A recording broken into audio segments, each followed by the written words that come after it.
Einführung. Das folgende kurze Buch befasst sich mit den Ursprüngen religiöser Gruppierungen. Diese Diskussion basiert auf Kapitel 2 Al-Baqarah, Verse 213 bis 214 des Heiligen Koran. Die Menschen gehörten einer Religion an. Dann sandte Allah die Propheten als Frohboten und Warner und sandte mit ihnen die Schrift der Wahrheit herab, um zwischen den Menschen über das zu richten, worüber sie uneinig waren. Und niemand war darüber uneinig, außer denen sie gegeben wurde, nachdem die klaren Beweise zu ihnen gekommen waren, aus eifersüchtiger Feindseligkeit untereinander. Und Allah leitete diejenigen, die glaubten, mit seiner Erlaubnis zur Wahrheit über das, worüber sie uneinig waren. Und Allah leitet, wen er will, auf einen geraden Weg. Oder meint ihr, ihr werdet das Paradies betreten, bevor euch das Gleiche widerfahren ist wie denen, die vor euch gestorben sind? Sie wurden von Armut und Not heimgesucht und erschüttert, bis sogar ihr Gesandter und diejenigen, die mit ihm glaubten, sagten: Wann kommt Allahs Hilfe? Zweifellos ist Allahs Hilfe nahe. Die Umsetzung der besprochenen Lektionen wird Ihnen dabei helfen, positive Eigenschaften anzunehmen. Die Annahme positiver Eigenschaften führt zu innerem und körperlichem Frieden. Ursprünge religiöser Fraktionen. Kapitel 2 Al-Baqarah, Verse 213 bis 214. Die Menschen hatten eine Religion vor ihrem Abweichen.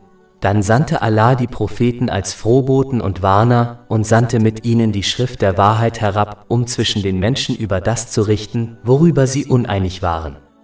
Und niemand war darüber uneinig, außer denen sie gegeben wurde, nachdem die klaren Beweise zu ihnen gekommen waren, aus eifersüchtiger Feindseligkeit untereinander. Und Allah leitete diejenigen, die glaubten, mit seiner Erlaubnis zur Wahrheit über das, worüber sie uneinig waren. Und Allah leitet, wen er will, auf einen geraden Weg. Oder meint ihr, ihr werdet das Paradies betreten, obwohl euch noch nicht die gleiche Prüfung widerfahren ist wie denen, die vor euch gestorben sind? Sie wurden von Armut und Not getroffen und waren erschüttert, bis sogar ihr Gesandter und diejenigen, die mit ihm glaubten, sagten: Wann kommt die Hilfe Allahs? Zweifellos ist die Hilfe Allahs nahe. Allah, der Erhabene, erklärt, dass die Gesamtbotschaft des Islam nichts Neues war. Tatsächlich war es eine alte Botschaft, die im Laufe der Geschichte viele Male übermittelt wurde, mit dem Ziel, der Menschheit einen perfekten Verhaltenskodex zu vermitteln, damit sie in beiden Welten Einheit, Gerechtigkeit, Seelenfrieden und Erfolg erreichen konnte. Kapitel 2 Al-Baqarah, Vers 213. Die Menschheit hatte eine einzige Religion, bevor sie vom rechten Weg abkam. Dann sandte Allah die Propheten als Frohboten und Warner und sandte mit ihnen die Schrift mit der Wahrheit herab, um zwischen den Menschen über das zu richten, worüber sie uneinig waren. Einheit, Gerechtigkeit, Seelenfrieden und Erfolg in beiden Welten können ohne einen göttlichen Verhaltenskodex nicht erreicht werden. Dies liegt daran, dass das Wissen der Menschen, um diese Dinge zu erreichen, zu begrenzt ist, und da sie keine Kenntnis zukünftiger Ereignisse haben, können sie die Folgen des von ihnen entworfenen Verhaltenskodex für eine Einzelperson oder die gesamte Gesellschaft nicht genau vorhersagen. Beispielsweise hat die Menschheit bis heute nicht das gesamte Wissen über den menschlichen Geist und Körper erlangt. Wie kann sie dann einen Verhaltenskodex empfehlen, der einen geistigen und körperlichen Gleichgewichtszustand erreicht, der zu Seelenfrieden führt?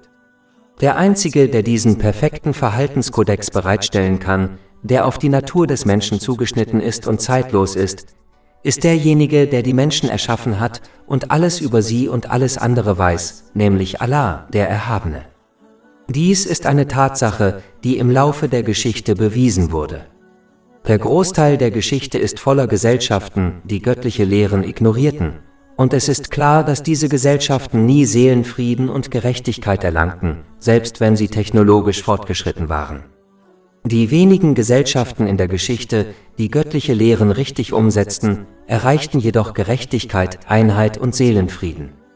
In Bezug auf Gerechtigkeit und Einheit innerhalb der Gesellschaft wird ein von Menschen geschaffener Verhaltenskodex immer voreingenommen sein und eine Gruppe von Menschen gegenüber einer anderen bevorzugen, beispielsweise die Reichen gegenüber allen anderen.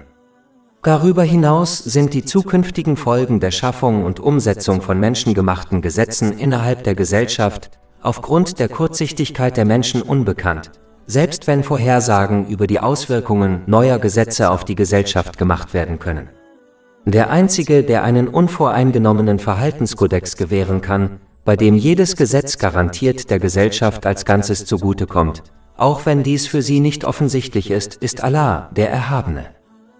Kapitel 2 Al-Baqarah, Vers 213. Und niemand war darüber über die Schrift uneins, außer denen sie gegeben wurde, nachdem die klaren Beweise zu ihnen gekommen waren, aus eifersüchtiger Feindseligkeit untereinander. Wann immer Menschen ihren weltlichen Wünschen nachgingen, wie Reichtum und Führung, unterschieden sie sich absichtlich, stellten die Lehren Gottes in Frage und ignorierten sie. Dies führte zu Uneinigkeit und hinderte den Rest der Gesellschaft daran, nach den richtigen Lehren Gottes zu handeln, da jeder eifersüchtige Gelehrte die Lehren Gottes absichtlich falsch interpretierte, um seine eigene Fraktion zu gründen, damit er die Führung erlangen konnte. Ein Muslim muss diese Haltung vermeiden, da sie zur Hölle führt. Davor wird in einem Hadith gewarnt, der in Sunan ibn Majah Nummer 253 zu finden ist. Kapitel 23 Al-Mu'minin, Verse 52-53. Und dies, eure Religion, ist wahrlich eine Religion, und ich bin euer Herr, so fürchtet mich. Doch sie, das Volk, haben ihre Religion unter sich in Teile, das heißt Sekten, aufgeteilt, und jede Gruppe freut sich über das, was ihr gehört. Die früheren Nationen schufen ein Hierarchiesystem innerhalb der Religion, damit sie Führung und Reichtum erlangen konnten. Sie verhielten sich als Torwächter zwischen Allah, dem Erhabenen, und der allgemeinen Bevölkerung und machten deutlich, dass sie die Nähe Allahs, des Erhabenen, nur erreichen konnten, indem sie ihm blind folgten und ihm gefielen. Auch die muslimische Nation verhielt sich auf diese Weise, als ihr befohlen wurde, nicht in Uneinigkeit zu verfallen und stattdessen aufrichtig die islamischen Lehren zu lernen und danach zu handeln, was sie vereint hätte. Kapitel 3 Ali Imran, Vers 105. Und seid nicht wie diejenigen, die gespalten und uneinig wurden, nachdem die klaren Beweise zu ihnen gekommen waren. Und jenen wird eine schwere Strafe bevorstehen. Wie im Hauptvers erwähnt, waren die heiligen Propheten, Friede sei mit ihnen, Führer, die den richtigen Weg zeigten, der in beiden Welten zur Nähe Allahs, des Erhabenen, führt. Sie verhielten sich nicht wie Torwächter, die von den Menschen verlangten, ihnen zu gefallen, um die Nähe Allahs, des Erhabenen, zu erreichen. Ein Muslim muss danach streben, Lehrer zu finden, die diese Einstellung haben, um die islamischen Lehren zu lernen und danach zu handeln. Ein Muslim muss die Art von Gelehrten meiden, die ihre eigenen Fraktionen fördern und Menschen ermutigen, sich ihnen anzuschließen und blind ihrem Verhaltenskodex zu folgen. Stattdessen muss ein Muslim danach streben, den heiligen Koran und die Traditionen des heiligen Propheten Muhammad, Friede und Segen seien auf ihm, zu lernen und danach zu handeln, damit sie die ihnen gewährten Segnungen richtig nutzen und die richtige Denkweise annehmen, die zur Einheit innerhalb der Gesellschaft führt. Kapitel 2 Al-Baqarah, Vers 213. Und Allah leitete mit seiner Erlaubnis diejenigen, die glaubten, zur Wahrheit hinsichtlich dessen, worüber sie uneinig waren. Doch diese Anleitung ist nur denjenigen vorbehalten, die es vermeiden, anderen blind zu folgen und stattdessen danach streben, die islamischen Lehren aufgeschlossen zu lernen und danach zu handeln. Kapitel 2 Al-Baqarah, Vers 213. Und Allah leitet, wen er will, auf einen geraden Weg. Und Kapitel 12 Yusuf, Vers 108. Sprich, dies ist mein Weg. Ich lade mit Einsicht zu Allah ein, ich und diejenigen, die mir folgen. Kapitel 2 Al-Baqarah, Vers 213. Und niemand war darüber über die Schrift uneinig, außer denen sie gegeben wurde, nachdem die klaren Beweise zu ihnen gekommen waren, aus eifersüchtiger Feindseligkeit untereinander. Eifersucht, die zu Uneinigkeit führt, kann vermieden werden, wenn Menschen, insbesondere Gelehrte und Führungspersönlichkeiten der Gesellschaft, gegenüber Allah, dem Erhabenen, aufrichtig sind. Das heißt, sie streben danach, die ihnen gewährten Segnungen, wie sozialen Einfluss und Führungsstärke, auf eine Weise zu nutzen, die Allah, dem Erhabenen, gefällt, wie es in den islamischen Lehren dargelegt ist. Dadurch wird sichergestellt, dass sich Frieden, Gerechtigkeit und Einheit in der Gesellschaft verbreiten. Und nur so werden sie in beiden Welten Seelenfrieden und Erfolg erlangen. Wenn sie jedoch die ihnen gewährten Segnungen missbrauchen, wird alles, was sie erlangen, für sie in beiden Welten nur zu einer Quelle von Stress, Elend und Ärger werden, da sie der Macht Allahs des Erhabenen nicht entkommen können und sich den Konsequenzen ihrer Entscheidungen nicht stellen müssen. Kapitel 9 Et-Tawba, Vers 82. So lasst sie ein wenig lachen und dann viel weinen als Entschädigung für das, was sie verdient haben. Kapitel 20 Taha, Verse 124 bis 126. Und wer sich von meiner Erinnerung abwendet, dem wird ein bedrückendes Leben bevorstehen, und wir werden ihn am Tag der Auferstehung blind wieder auferstehen lassen. Er wird sagen, mein Herr, warum hast du mich blind wieder auferstehen lassen, wo ich doch sehend war? Er wird sagen, so kamen unsere Zeichen zu euch und ihr vergaßt sie, und so werdet auch ihr heute vergessen sein. Ein eifersüchtiger Mensch muss bedenken, dass seine Haltung die Entscheidung Allahs des Erhabenen direkt in Frage stellt, da er allein über die Verteilung weltlicher Segnungen an die Menschen entscheidet. Der eifersüchtige Mensch glaubt daher, dass Allah der Erhabene einen Fehler gemacht hat, als er eine bestimmte Segnung jemand anderem gewährte, anstatt sie ihm selbst zu gewähren.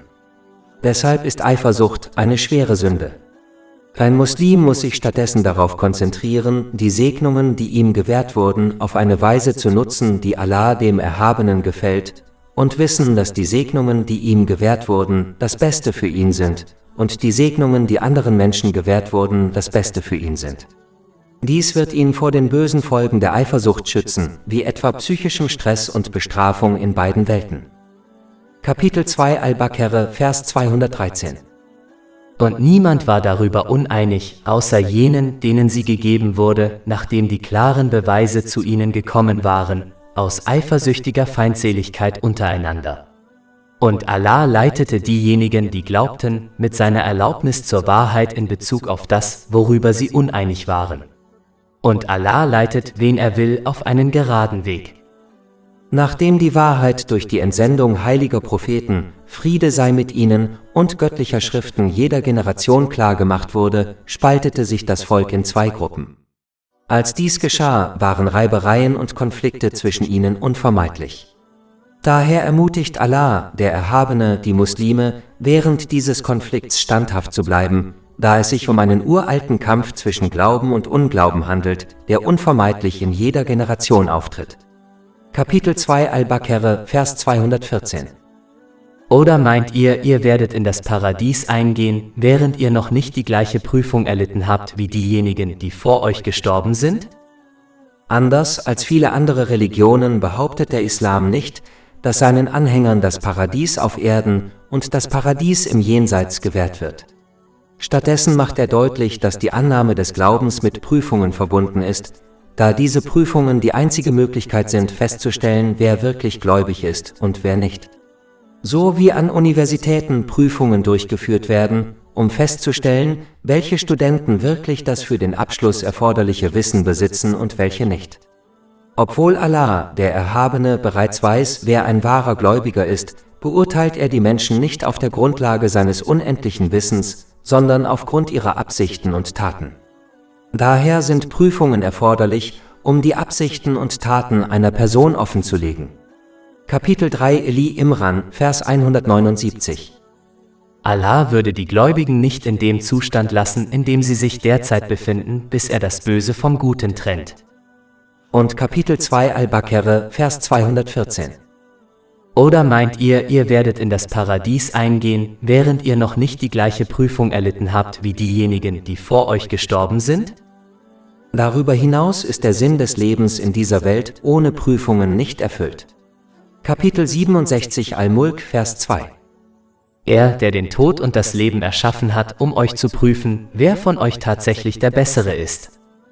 Prüfungen ermöglichen es einem, beide Aspekte des Lebens zu erfahren: Zeiten der Leichtigkeit und Zeiten der Schwierigkeiten.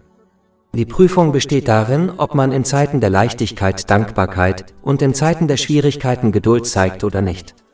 Dankbarkeit bedeutet, die Segnungen, die einem gewährt wurden, aufrichtig auf eine Weise zu nutzen, die Allah, dem Erhabenen, gefällt, wie im heiligen Koran und den Überlieferungen des heiligen Propheten Muhammad, Friede und Segen seien auf ihm dargelegt.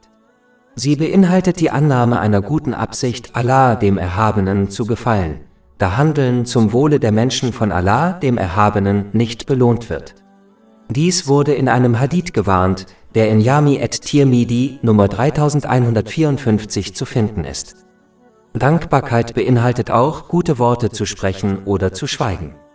Geduld bedeutet, es zu vermeiden, sich über seine Worte oder Taten zu beschweren und seinen aufrichtigen Gehorsam gegenüber Allah, dem Erhabenen, aufrechtzuerhalten, in dem Wissen, dass er das Beste wählt. Kapitel 2 Al-Baqarah, Vers 216. Aber vielleicht hasst ihr etwas und es ist gut für euch, und vielleicht liebt ihr etwas und es ist schlecht für euch. Und Allah weiß es, ihr aber wisst es nicht. Wie bereits erwähnt, macht Allah, der Erhabene, deutlich, dass Prüfungen nicht nur den Muslimen vorbehalten sind, sondern dass jeder Mensch in jeder Generation damit konfrontiert ist. Kapitel 2 Al-Baqarah, Vers 214. Oder meint ihr, ihr werdet das Paradies betreten, obwohl euch noch nicht die gleiche Prüfung widerfahren ist wie denen, die vor euch gestorben sind?